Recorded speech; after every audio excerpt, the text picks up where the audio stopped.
अस्सलामुअलैकुम dear student, हम कर रहे हैं फर्स्ट ईयर का चैप्टर नंबर 5 जिसकी एक्सरसाइज 5.3 हमने शुरू की हुई है। इसके क्वेश्चन नंबर 4 तक हमने कर लिए थे कंप्लीट। तो आज हम करेंगे इसका क्वेश्चन नंबर 5 जिसके न्यूमिनेटर में हमारे पास वैल्यू है एक्स स्क्वायर और डिनोमिनेटर में हमारे पास क्या वैल्यू है एक्स स्क्वायर प्लस 4x+2। इसके हमारे पास दो फैक्टर हैं। इसे हम पार्शियल फ्रैक्शन के मेथड से हम इसे सॉल्व करेंगे। तो अब हम करते हैं क्वेश्चन नंबर 5 को सॉल्व। तो यहाँ पे इसके हमारे पास दो फैक्टर थे। अब हम बनाते हैं इसके फ्रिक्शन, इसे फैक्टराइज करते हैं। यहाँ पे हमारे पास क्या है एक्स स्क्वायर प्लस 4x+2। तो यहाँ पे इसका स्क्वायर आ रहा है इसलिए ऊपर यहाँ पे आ जाएगा ax+b और यहाँ पे ये इसका सिंगल c ही यहाँ पे आ जाएगा और नीचे x+2। तो इसे अब हम एक इक्वेशन का नाम देते हैं इक्वेशन 1 का। जो हमारे पास केस 2 था उसमें था हमारे पास रिपीटेड वैल्यू। वहाँ पे हम रिपीट करते थे, जैसे होल का स्क्वायर आ जाता था तो फिर a फिर b उसकी पावर 1 2 इस तरह हम लिख देते थे। लेकिन यहाँ पे ये जो केस 3 था उसमें क्या था, नॉन रिपीटेड क्वाड्रेटिक फैक्टर। तो इसलिए यहाँ पे हमारे पास क्या आ जाएगा एक्स स्क्वायर प्लस 4 और ऊपर आ जाएगा ax+b। साथ में जो हमारे पास यहाँ ऊपर हम वैल्यू लिखेंगे इसके साथ x आ जाएगा अगर नीचे स्क्वायर होगा तो। और इसको इस तरह हम इसकी फॉर्म एक बना देंगे। इसे एक इक्वेशन 1 का नाम दे दिया। उसके बाद हमारे पास जो क्वेश्चन के डिनोमिनेटर में दिया गया है एक्स स्क्वायर प्लस 4x+2, इसे बोथ साइड पे मल्टीप्लाई करवाएंगे हम। यहाँ पे इसके साथ मल्टीप्लाई करवाएंगे और इसके साथ भी और इसके साथ भी। ये पूरी वैल्यू जब मल्टीप्लाई करवाएंगे तो ये वाली वैल्यू और ये वाली वैल्यू ये कटिंग हो जाएंगी। तो यहाँ पे हमारे पास रह जाएगा एक्स स्क्वायर।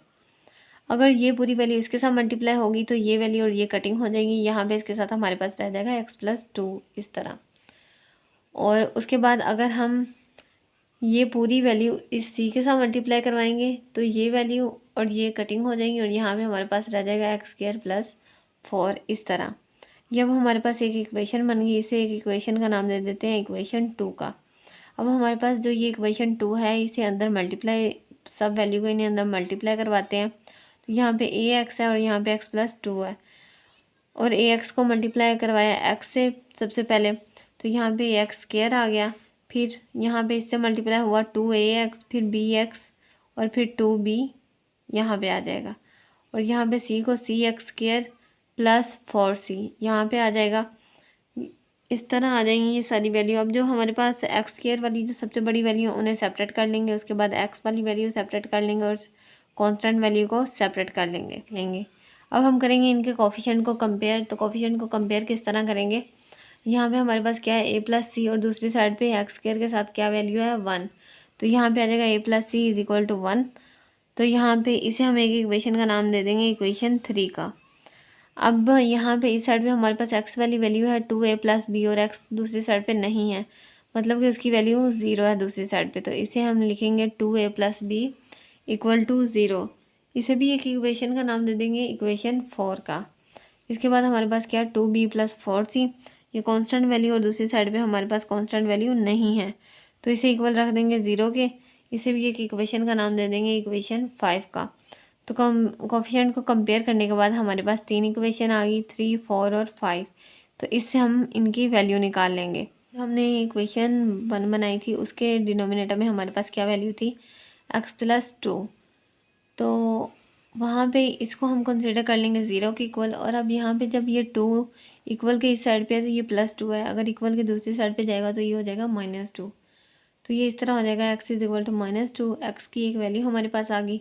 इसे हम पुट करेंगे इक्वेशन 2 में और हम एक वैल्यू निकाल लेंगे a b या c और या d, इनमें से एक वैल्यू हम फाइंड कर लेंगे। तो जब हमने पुट की तो यहाँ पे इस साइड पे हमारे पास एक्स स्क्वायर था, एक्स स्क्वायर की जगह -2 हमने पुट कर दिया, ऊपर आ गया स्क्वायर। अब a में जब हम पुट करेंगे वो भी वैल्यू 0 हो जाएगी। तो c और b वो उसके साथ ही था तो वो दोनों पूरी वैल्यू ही 0 हो जाएगी। और जब c में पुट किया तो यहाँ पे आ गया एक्स स्क्वायर था तो यहाँ पे -2 का स्क्वायर आ गया +4। और जो d में, जब d में हमने पुट किया तो वो भी वैल्यू हमारे पास 0 आ गई। तो इसलिए यहाँ पे जो ये है -2 है तो इसका जब स्क्वायर लेंगे तो माइनस माइनस प्लस और 2 × 2 4। तो यहाँ पे आ जाएगा 4 + 4। तो 4 + 4 यहाँ पे 8 हो जाएगा। इस साइड पे हमारे पास क्या था, तो c की इक्वल हमारे पास आ जाएगा 4/8। ये वैल्यू कटिंग होगी 4 और ये 8 कटिंग हो जाएगा 4 2 = 8। तो यहाँ पे आ जाएगा हमारे पास 1/2। c की वैल्यू हमारे पास आ जाएगी 1/2। तो सी की वैल्यू हमने कर ली फाइंड। इसके बाद हमने करनी है ए, बी और डी की वैल्यू फाइंड।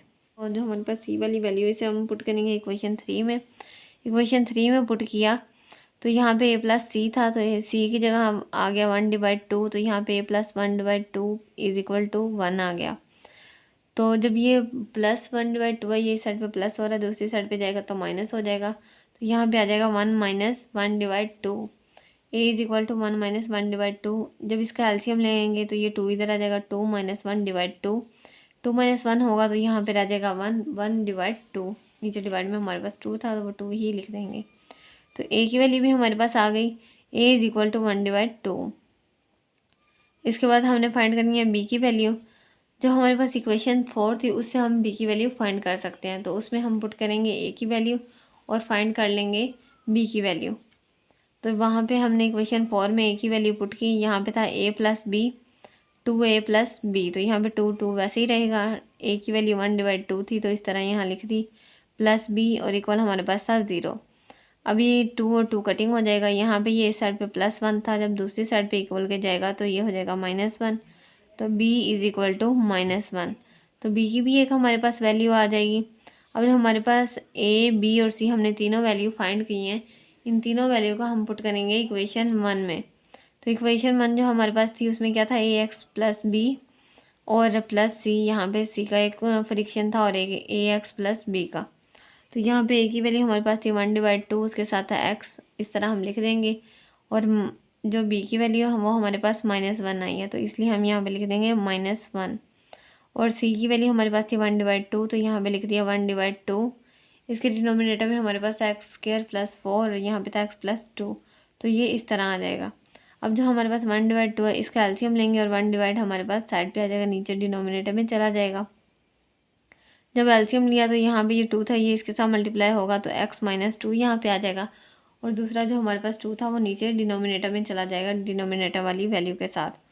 और यहाँ पे जो डिनोमिनेटर में ये जो हमारे पास 2 वैल्यू है ये भी डिनोमिनेटर में नीचे चल जाएगी। तो यहाँ पे आ जाएगा 1/2 x + 2। तो ये इसका आंसर आ जाएगा हमारे पास क्वेश्चन नंबर 5 का। क्वेश्चन नंबर 5 को हमने सॉल्व कर लिया है। तो अब हम करते हैं इसका क्वेश्चन नंबर 6। और इसके बाद हमारे पास क्वेश्चन नंबर 6। क्वेश्चन नंबर 6 के न्यूमिनेटर में हमारे पास वैल्यू है x² + 1 और डिनोमिनेटर में हमारे पास वैल्यू है x³ + 1, इस तरह। तो यहाँ पे क्यूब है इसलिए हम क्यूब का फॉर्मूला ओपन करेंगे। क्यूब का फॉर्मूला ओपन किया तो यहाँ पे आ गया x + 1 x² - x + 1। ये हमारे पास इसके 2 फैक्टर आ गए। अब हम बनाएंगे इसके फ्रिक्शन। यहाँ पे इसके फ्रिक्शन बनाएं। एक फ्रिक्शन बन गया a, डिवाइड में हमारे पास आ गया x + 1 और दूसरा फ्रिक्शन बन गया bx + c, डिवाइड में हमारे पास आ गया x² - x + 1। इसे भी हमने एक इक्वेशन का नाम दे दिया, इक्वेशन 1 का। अब हम इसे पार्शियल फ्रैक्शन के मेथड से सॉल्व करते हैं। और यहाँ पे जो हमारे पास x + 1 x² - x + 1 है, इस वैल्यू को हम बोथ साइड पे मल्टीप्लाई करवाएंगे। तो इसे बोथ साइड पे मल्टीप्लाई करवाया। इस साइड पे जब मल्टीप्लाई करवाया तो ये पूरी वैल्यू इसके साथ कटिंग हो जाएगी। उसके बाद जब इसके साथ ये वैल्यू पूरी मल्टीप्लाई करवाई तो x + 1 x + 1 कटिंग हो जाएगा। यहाँ पे रह जाएगा x² - x + 1, a के साथ हमारे पास ये रह जाएगा। और जब b के साथ ये पूरी वैल्यू इसके साथ मल्टीप्लाई होगी तो ये वैल्यू और ये कटिंग हो जाएगी। यहाँ पे रह जाएगा x + 1। ये हमारे पास एक इक्वेशन आ गई। इसे भी एक इक्वेशन का नाम दे देंगे, इक्वेशन 2 का। अब इसे मल्टीप्लाई करवाएंगे अंदर इन वैल्यू को, a को भी अंदर करवाएंगे, b और c को भी। तो इन्हें अंदर मल्टीप्लाई करवा लिया। यहाँ पे आ गया ax² - ax + a, bx का स्क्वायर और bx + cx और +c यहाँ पे आ जाएगा इस तरह। अब हम सेपरेट वैल्यू कर लेंगे, x² वाली सेपरेट कर लेंगे, x वाली सेपरेट कर लेंगे और कांस्टेंट वैल्यू सेपरेट कर लेंगे। तो x² वाली वैल्यू थी हमारे पास a और b, तो उन्हें सेपरेट कर लिया। x वाली वैल्यू थी -a + b + c, उन्हें सेपरेट कर लिया। और कांस्टेंट वैल्यू थी a + c, इन्हें सेपरेट कर लिया। अब हम करेंगे इनके कोफिशिएंट को कंपेयर। तो अब हम करेंगे इनके कोफिशिएंट को कंपेयर। तो यहाँ पे a + b था और दूसरी साइड पे x² के साथ था 1, तो a + b = 1 यहाँ पे आ जाएगा। इसे एक इक्वेशन का नाम दे देंगे, इक्वेशन 3 का। उसके बाद हमारे पास यहाँ पे क्या था, -a + b + c, तो इसके इक्वल दूसरी साइड पे एक्स वाली वैल्यू हमारे पास नहीं है, तो यहाँ पे आ जाएगा 0। इसे भी एक इक्वेशन का नाम दे देंगे, इक्वेशन 4 का। और इस साइड पे हमारे पास है a+c, तो दूसरी साइड पे कांस्टेंट वैल्यू हमारे पास क्या है 1, तो यहाँ पे आ जाएगा a+c इज इक्वल टू 1। तो इसे भी एक इक्वेशन का नाम दे देंगे, इक्वेशन 1 का, इक्वेशन 5 का। अब हम अल्टरनेटिव मेथड से इसकी हम वैल्यू फाइंड करेंगे पहले, और फिर जो हमने ये इक्वेशंस बनाई हैं इनमें वो वैल्यू पुट करके बाकी की वैल्यू भी फाइंड करेंगे।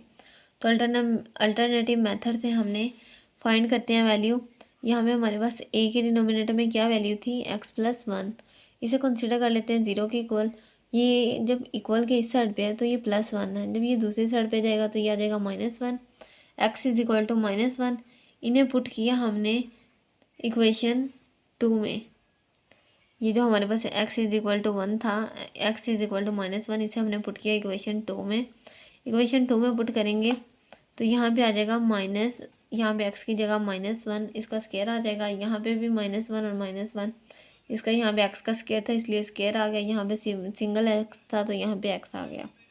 अब ये इसका जब स्क्वायर होगा तो माइनस माइनस प्लस, यहाँ पे 1 आ जाएगा, ये माइनस माइनस प्लस, यहाँ पे +1 आ जाएगा और यहाँ पे भी +1, और ये भी इसका माइनस माइनस प्लस, और यहाँ पे आ गया +1 और +1, यहाँ पे आ जाएगा 2 इसका। तो 2 इज इक्वल टू a, यहाँ पे आ जाएगा 3, जब ये ऐड होंगी तीनों वैल्यू तो 3, ये 3 के साथ मल्टीप्लाई हो रहा है तो दूसरी साइड पे जाएगा तो यहाँ पे हो जाएगा डिवाइड, तो यहाँ पे आ जाएगा 2/3। a की वैल्यू हमने कर लिया फाइंड। इसके बाद हम करते हैं बाकी वैल्यू को फाइंड, b और c की वैल्यू को। तो जो हमारे पास जो हमने अभी इक्वेशन बनाई थी कंपेयर करके, हमारे पास जो इक्वेशन 3 थी उसमें क्या था, a+b। तो a की वैल्यू हमने कर लिया फाइंड। अगर हम उसमें पुट करें a की वैल्यू तो हमारे पास b की वैल्यू भी आ जाएगी। तो a की वैल्यू हमने पुट की 2/3, तो यहाँ पे आ जाएगा +3 इज इक्वल टू 1।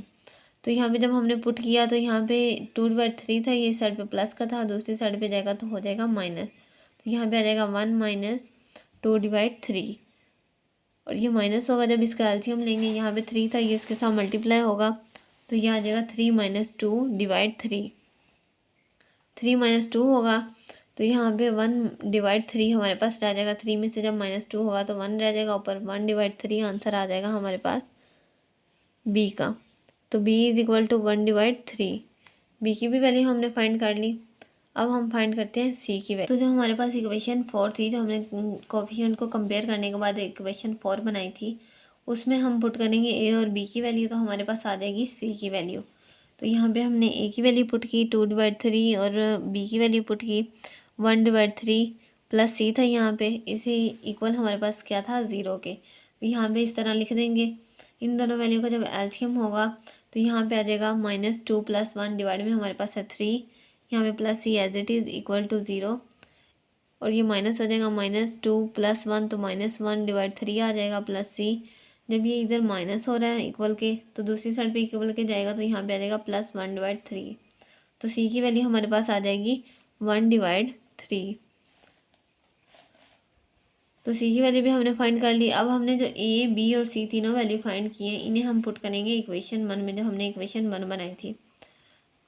इक्वेशन 1 में जब हमने पुट किया इसको तो यहाँ पे a की जगह था 2/3, तो a की ये वैल्यू पुट कर दी हमने, b की भी पुट कर दी और c की पुट कर दी। अब ये 2 ऊपर आ जाएगा, 3 नीचे चला जाएगा डिवाइड में, तो यहाँ पे आ जाएगा 2/3x + 1, और इस साइड पे भी 1/3 कॉमन आ जाएगा, और ये 3 डिवाइड में था तो न्यूमिनेटर में हमारे पास आ जाएगी वैल्यू x + 1, और डिनोमिनेटर में हमारे पास वैल्यू आ जाएगी 3x² - x + 1। तो ये क्वेश्चन नंबर 6 का भी हमारे पास आ गया आंसर। हमारे पास क्वेश्चन नंबर 6 भी हमने सॉल्व कर लिया, इसका भी हमारे पास आंसर आ गया है। तो आज हमने किए क्वेश्चन नंबर 5 और 6। इंशाल्लाह नेक्स्ट वीडियो में हम करेंगे नेक्स्ट क्वेश्चन।